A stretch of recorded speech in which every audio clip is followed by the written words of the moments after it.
لوگ تب تک آپ سے محبت کرتے ہیں جب تک آپ ان کی مرضی کے مطابق گفتگو کرتے ہیں۔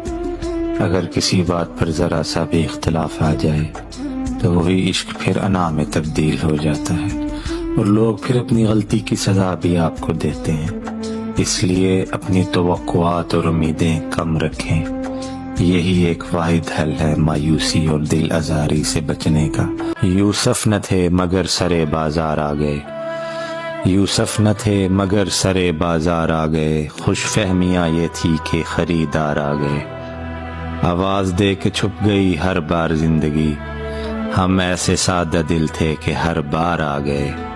اب دل میں حوصلہ نہ سکت بازوؤں میں ہے، اب دل میں حوصلہ نہ سکت بازوؤں میں ہے، اب کے مقابلے میں میرے یار آ گئے۔ اور سورج کی روشنی پہ جنہیں ناز تھا فراز، وہ بھی تو زیر سایہ دیوار آ گئے۔ یوسف نہ تھے مگر سرے بازار آ گئے، خوش فہمیاں یہ تھی کہ خریدار آ گئے۔